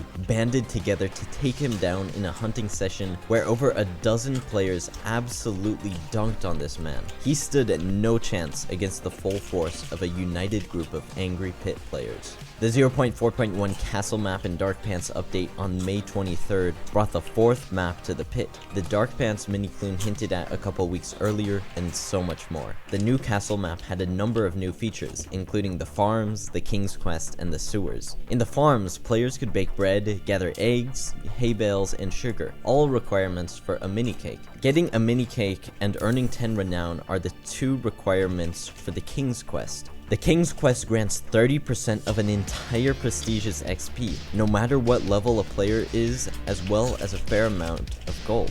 From level 0, a player will go all the way to level 80 in a single click. Another feature of the castle map is the sewers, wherein players can find sewer chests with the potential for sewer pants. One potential sewer enchantment is called Hidden Jewel, which will enchant the pants with a tier 3 enchantment at tier 1 when that player gets 117 kills. With this, someone could potentially get Critically Funky 3 as a tier 1 and then enchant the pants to tier 3 for a godly item. Crit Funky 3 became the best defense pant enchant after Last Stand was nerfed. This update also nerfed a number of other enchants including Instaboom, Healer, and Phoenix. Trade limits were also increased to 12 per day and a max of 50k gold instead of 30k. On the eve of this update, a couple players figured out that the gold given for bounty assists was busted beyond belief. Cag, Godtier, Wavernex, and Skunk all abused this before it was quickly patched. MC Panda and Taco Cat also found that the vanilla interactable blocks in the game, like anvils and cauldrons, could be accessed. Crafting is normally disabled, but these items weren't. They created a number of undyed pants, but what's crazy is that Panda took 8 Sharpness 1 swords he saved from before the Mystic update and combined them to create a Sharpness 4 diamond sword. Players began to use bread in their god sets as it healed 8 hearts and gave 1 heart of absorption, which was then brought down to 4 hearts and 2 absorption. This was enough healing to chug through any weapon, which was super useful in god fights or in combat with bee-hoppers. Speaking of bee-hoppers, in February, the same player JMB who exposed Potty, Kag, and Deadly for duping created a hunting group composed of armies of bee-hoppers called the Pit Purgers, but they really gained traction after the Dark Pants update. Their goal was to annihilate top players who abused dupes and other exploits, but eventually they turned on the entire community and hunted everyone without mercy. Because the new Dark Pants disabled Mystics, Prestige 0 accounts with Dark Pants could slaughter even the most stacked Mystic users. The Purgers bee-hopped on the entire player base and charged payments for truces, usually feathers, which became the dominant currency after the update. If someone paid, their name would be put on the truce list, and most of the time the Purgers wouldn't go after them. However, when other bee-hopping groups began to form, people who wanted to play the game in peace without getting constantly cheated on had to give truce payments to multiple people, and the game became even more toxic than it was before. Less than a week after the update, there was a crazy glitch with an unkillable player in the Blockhead Major event. I have no idea what's going on here, yet somehow this person was killed a number of times, but was so angry he refused to die. That following day, in conversation with Major Event, I came up with the idea of creating a Pit community channel where anyone could submit clips and footage that I would then edit and upload. We consulted about what to name it, and Major eventually suggested Pit Balls. Our first idea was to create a Hypixel Pit parody of Old Town Road called Old Town Pit. No books in the bag, saddle is attached. I'm on the bag, got the boost, they go to mash. Riding on. I must say, had we gone through with it, Old Town Pit would have been a masterpiece. If this channel hits 30k subs, I'll consider finishing that project. Since the start of the game, people were always finding ways to break the Beast event. Beasts have double health but can't heal, so of course the community looked for ways to heal when they were the Beast. Initially, this method was simply Tenacity, the renowned perk that gives a bit of health on kill. For a while before the Mystic update, players abused the perk Rambo, which reduces max health but heals the user to full every time they get a kill. After that was fixed for Beast, players turned to Healer 3, which made it basically impossible to die. Eventually that too was fixed, so after the Dark Pants update, the player base implemented the Golden Hearts 3 enchantment that grants 2 absorption hearts every kill. With G hearts, a good lobby, and a strong sword, 250 plus kills as the Beast was pretty easy. On June 11th, Skyblock was released and a number of Pit players quit for what became the biggest MMORPG in Minecraft. Just a day later, Major Event's main account was unbanned by Minikloon, despite the fact that his initial prison sentence was permanent. With Major's return, he, along with nearly everyone with a god set, abused Pit Blob 1. Previously, Blob 3 was the enchant that was totally cracked, and that was how we saw the massive slimes from Arms of Spaghetti. After that was nerfed, for some reason Blob 1 simply became unkillable. A number of people, including Major and Mathematics, AFK'd in spawn while the blob jumped around in mid to give them kills and assists. Major even used Blob 1 in a Rage Pit to get the second highest damage record at the time. Depending on the items that someone owns, Rage Pits are pretty easy to cheese. Kag, for example, used his Devil Chicks 3 volley bow to get 7,000 damage without much difficulty. When the castle map update brought the Dark Pants that totally countered Mystics, bee-hoppers had a field day. They now had the ability to take down almost anyone with ease, so a group called the Pit Gang was created to go to war against the Dark Hoppers, and specifically the Pit Purgers. After most of Pit Gang quit for Skyblock, Zimmerboy, Skirty, and HX Pulsefire were totally fed up with getting hopped on by the Purgers 3 times a day. Skirty had the idea of creating a so-called Pit Police as a counter to the Purgers, and HX commented, "Yeah, what if we name it Pit Cops?" They created a leaderboard and a hunting list filled with cheaters and bee-hoppers, where anyone could earn points every time they killed one of those hoppers or abusers. They were also awarded points if they hit people's unkillable blobs into the void. Major Event created a highlights video of his Prestige 23 which went viral, and he continued to upload highlights that got tens of thousands of views from people interested in seeing what gameplay for the top players on the pit was like. Major had some of the most exclusive items in the game, including Robin Hood, where only a handful of those homing bows still remained in existence. Nils had one before it was scammed by Minor Event. A couple of Robin owners, including Ochill, crashed lobbies by shooting homing arrows during the squads event. After this, Ochill, Hazel, and KDCon banded together for something they called Project Damocles. The goal was to bot as much as possible, get to the top of the leaderboards, and have enough accounts with millions of gold so that they could buy any auction in the game. Feathers at the time sold for $10+ each, so the botting group could definitely profit tons. They engaged in a number of shenanigans, including when Hazel discovered she could use martyrdom pants to bring creepers into spawn and push people into mid. This method allowed for the assassination of AFK players who thought they were safe because they were in spawn. She also used a number of watchdog disabling flight exploits and was generally a big hacker woman who reached Prestige 30 with botting. Over the next couple of months, the group abused the rotation day glitch when the map changed so that they could bot in lobbies without anyone joining. Utilizing Pit Blob to kill the bots, they got the very first 10,000 kill streak in the game, as well as the highest streak ever at 62,915 kills. KDCon, for an unknown reason, leaked the rotation day glitch, and other botters abused that feature as well. While botting was a great illegal strategy to get rich, the player Nils ZT gained a fair amount of wealth by trading mystics, sharking, and buying and selling items for real-life money. Sharking is the practice of lowballing people for their high-value mystics when they don't know the real price. Because there's an enchant in the game called Shark that works well when combined with Perun 2, a lot of people made fun of Nils by spamming Perun 2 Nils 3 in the chat. Nils made YouTube videos and gained hundreds of subscribers with his god fights and battles against bee-hoppers. By now, there were tons of different bee-hopping groups apart from the Purgers, including #Plague, that simply wanted to cause chaos in the game and make it unplayable for anyone over Prestige 2. In October, Major Event hit max level, and soon the entire leaderboards were full of Prestige 30 players. Not too long afterwards, Minor Event was unbanned by Minikloon, though he had been playing on the Star Pony Power account for quite a while before then. They soon teamed up with Ochill, who was playing on the Fishdoop account, while many other hunters allied themselves with Dark Hoppers. Speaking of, Ochill's cheating alt was named after the Fishdoop, discovered in early December. The Fishdoop let players dupe fish, which could have been sold to the fish merchant on Castle Map for thousands of gold, if not for the fact that the dupe was leaked, patched, and the merchant changed his price to 1 gold per fish before the map change occurred. Around this time, I started the Pitfall YouTube channel.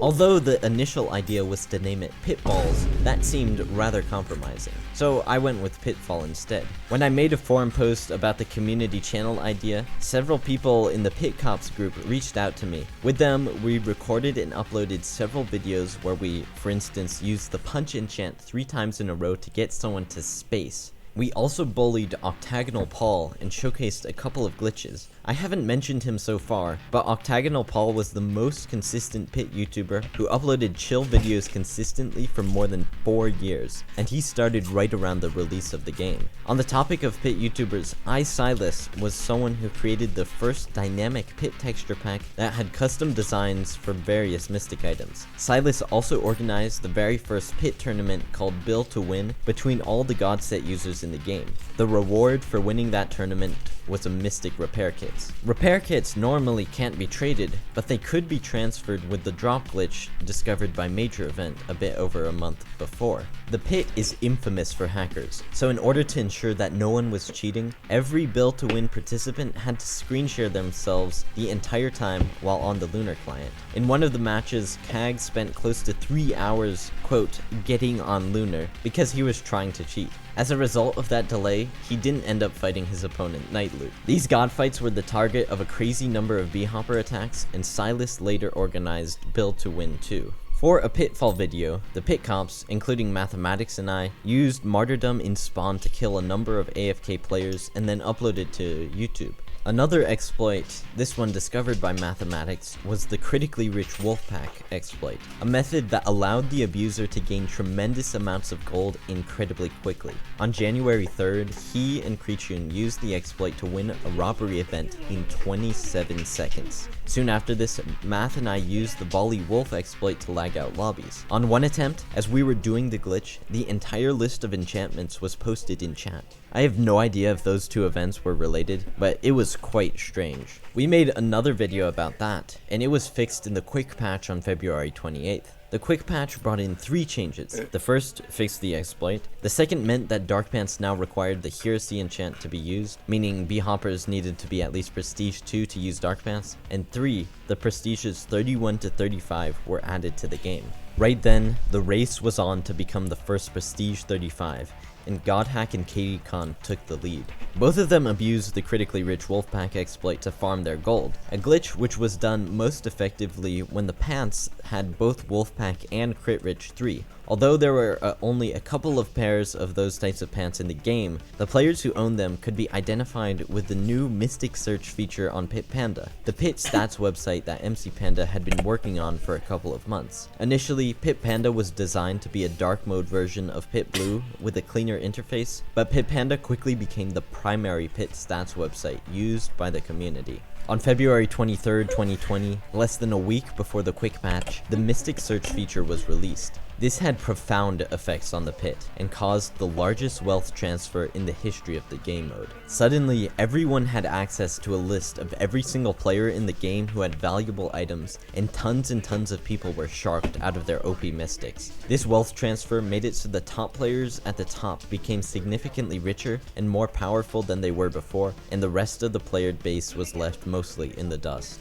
On March 6th, Miniclune released the 0.4.2 Genesis map update, which added the 5th and as of right now, final map to the pit. The update nerfed Bread, and the new map brought with it a number of broken features. For example, a squads event was totally busted, and for some reason turned everyone's name white. On top of this, the raffle box, where people submit their tickets, generated at the top of the map in spawn, so no one could actually submit tickets. With the 2 different factions on the Genesis map being the Angels and the Demons, players can earn faction points and unlock different benefits and items, including access to the Angel or Demon spawns, and the Archangel chestplate or the Demon boots, depending on which faction the player is in.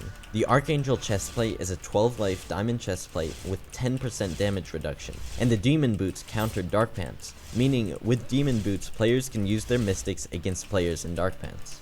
Being in a different faction also unlocks the spawn region for that faction, but for some reason, people were able to place lava there. The Pit YouTuber Real Smock showcased this when he drained the lives of every single mystic in Yoruichi's inventory.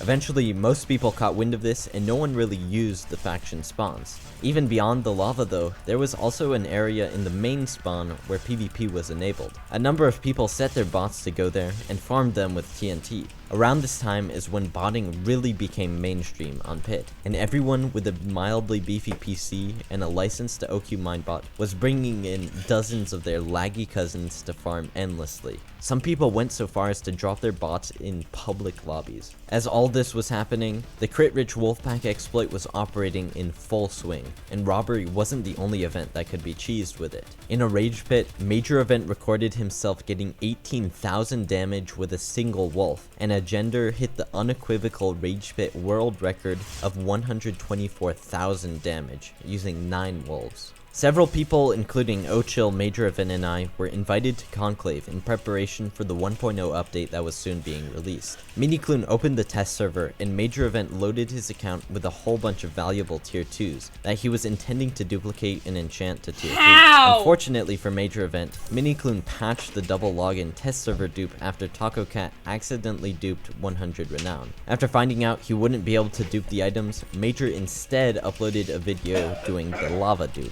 With inside information about what would occur in the update, Ochill gave me the funds to buy chunks of Vile and Mystic items that would soon become valuable after the update dropped. Chunks of Vile were totally useless before this, so after buying them, we profited immensely when the 1.0.0 update officially released on April 22nd. The full release of the game patched the crit-rich Wolfpack exploit, the daily combat log glitch, and disabled the Golden Hearts enchantment during beast events. The update also had a somewhat faulty patch for the drop glitch. Importantly, this finally brought the pit out of the prototype lobby. In 1.0.0, new Mega Streaks were added to the game that players could activate, with the main idea being that streakers would receive extra rewards for every kill they got, but they would also take more damage. This made it so going on a 5,000 kill streak would be impossible, but not worth it either way. Additionally, the pair of upgrades called Assistant to the Streaker and Promotion made the problem of top players staying at the top significantly worse. Assistant to the Streaker made assists add to the user's kill streak, but when combined with Promotion, a player on a Mega Streak wouldn't lose lives on their items when they died. This was super overpowered and meant that a lot of people did low stakes god fights after hitting kill streaks of 50. Shop items including first aid eggs, golden pickaxes, jump boost potions, tactical insertions, and pants bundles were all quality of life items added to the game. Eggs healed the user 2 hearts with a 10-second cooldown, tactical insertions allowed players to respawn anywhere on the map that they want, and pants bundles are one of Minikloon's greatest ideas ever. They allow people to combine 10 fresh pants into a single item, so they're a lot easier to stack and take up significantly less inventory space. These different shop items, combined with auto buy, allowed players to automatically purchase another set of diamond armor, obsidian, pickaxes, and other items as soon as they died. For some reason though, items bought with auto buy wouldn't cost any gold. This update also buffed the trade limits from 12 to 25 a day and nerfed the lives on newly enchanted dark bands a fair amount. Players could now repair their mystics one life at a time with something called Withercraft, a streak perk that cost Chunks of Vile and repaired 1 life on 1 item every 25 kills. Also, the Pit Supporter feature lets players above Prestige 2 purchase a feature in the Hypixel store for real life money, as a way players could show their support for the game. Pit Supporter gives players cosmetic upgrades, such as the ability to dye Mystic Pants custom colors, the ability to have a star next to their name, view upcoming major and minor events, and showcase held items in chat. Just days after the update, my main account, Sudi, was unbanned after a full year of purgatory, and I purchased Pit Supporter on that account. As can be expected, the 1.0 release of the Pit brought with it tons of broken features, glitches, and exploits. For some reason, the double health given in Rage Pit could be kept after the event, which had never been the case before the game's release. I'm Just a Fish and an associate of his discovered a duplication glitch where this player's entire profile was reset every time he left the lobby. He could prestige, drop items, and leave, and when he rejoined, everything was as if nothing had happened at all. He hit Prestige 1 several times, only to be brought back to Prestige 0 level 120. Neither Fish nor the player had any idea how the glitch worked, and supposedly it fixed itself after a couple of weeks. A new mega streak called the Uber Streak became one of the most consistent methods of gaining wealth. The Uber Streak is a kill streak of 400 that gets more and more difficult every 100 kills. It's unlocked at Prestige 20, and players will only save their lives on their mystics if they complete the streak with 400 kills. When they do that, they receive a reward which can be 1 to 3 feathers, a box of 5, 10, 15, or 20 Philosopher's Cacti, which are fresh pants of any color, a hidden jewel sword, plus 1% mystic drop chance, or a totally legit gem. Totally legit gems are items that can upgrade any non-rare mystic to 1 level higher. This means a Sweaty 2 Executioner 3 sword can be buffed to a Sweaty 3 Executioner 3 for a better grinding item. The hidden jewel swords operate in the same way that jewel pants do. 117 kills enchants the tier 1 with a level 3 enchantment, and once again these had the possibility of creating incredibly overpowered swords that previously couldn't be enchanted.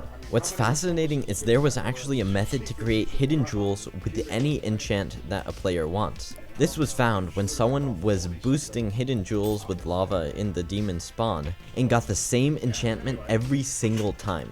as a couple of intelligent individuals discovered, hidden jewels track two numbers. The first is the number of kills the player has gotten while using the jewel, but there is another.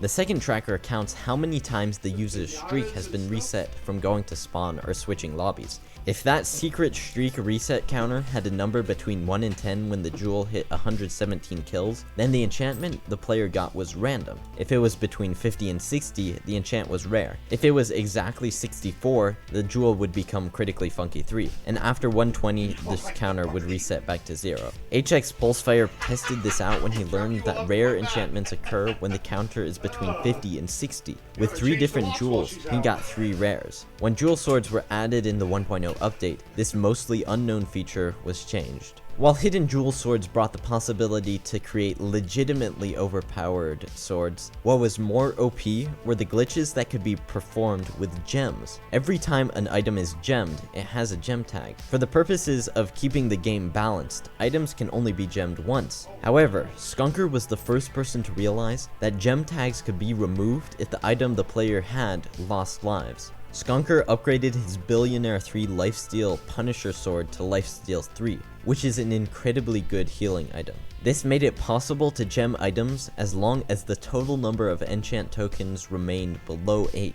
And as a result, items that have no right existing were nonetheless created. Dying being a method to remove gem tags was quickly patched in the 1.0.1 Fixes update a week after the 1.0 release. This update also brought the end to several other post 1.0 exploits. The update disabled Devil Chicks during major events, and I have to say, that one is probably my fault.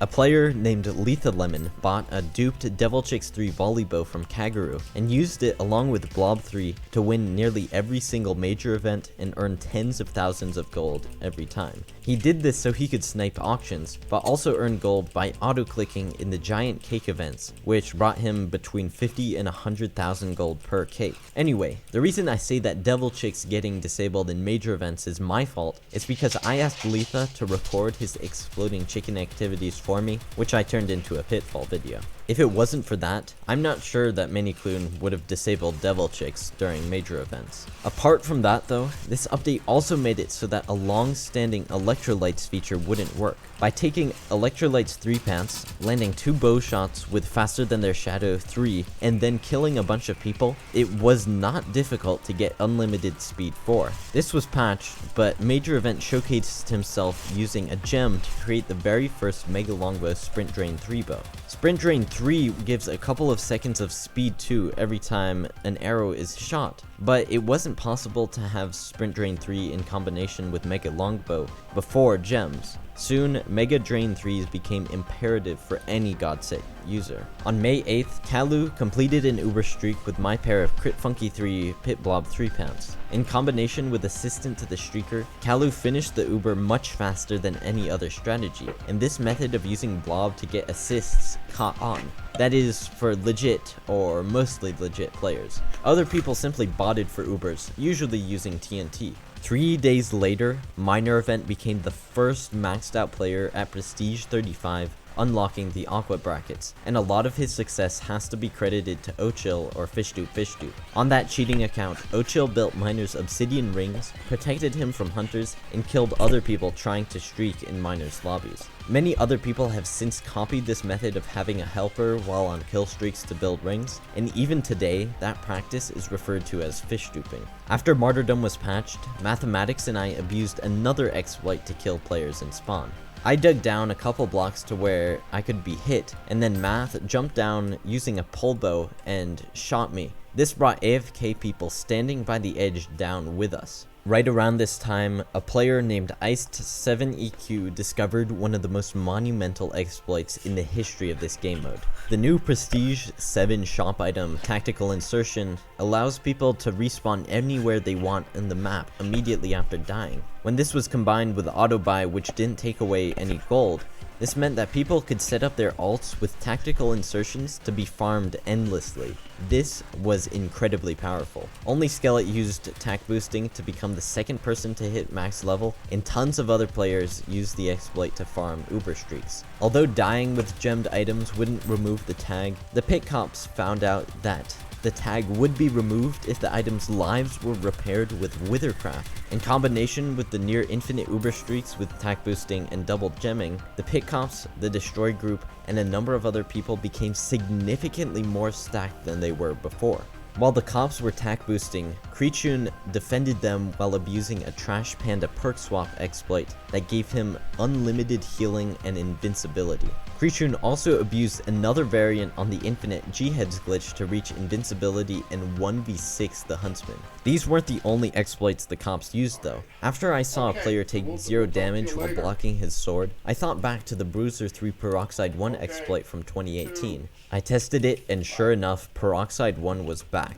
At this point in the game, it wasn't as overpowered as it was back in the day, because Dark Pants could still hit through the Peroxide 1. Nonetheless, the glitch was OP in dealing with non-Dark Pants B-Hoppers and other Mystic abusers. Another tactical insertion abuser was OTDX, who also used it for Uber streaks, but on May 27th, he left the game for a standard lobby switch. When he rejoined, every single one of his items was removed from his inventory, and they were simply gone. There was nothing OTDX could do to get the items back, and to this day, I have no idea why they disappeared like that. The following morning, Lucky Kessie joined the pit. I have noticed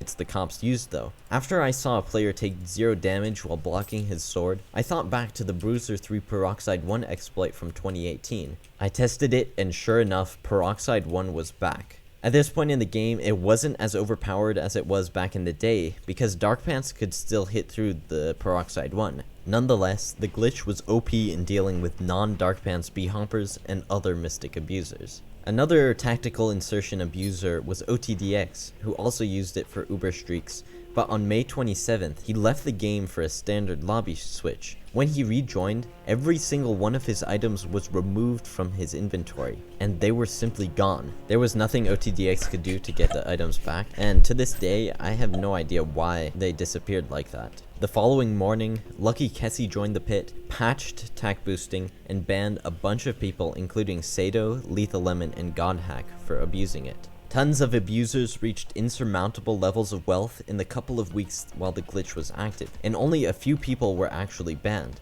On top of that, the pit cops who were banned still got all of the spoils of the glitch 1 month later when their bans expired. Tactical insertion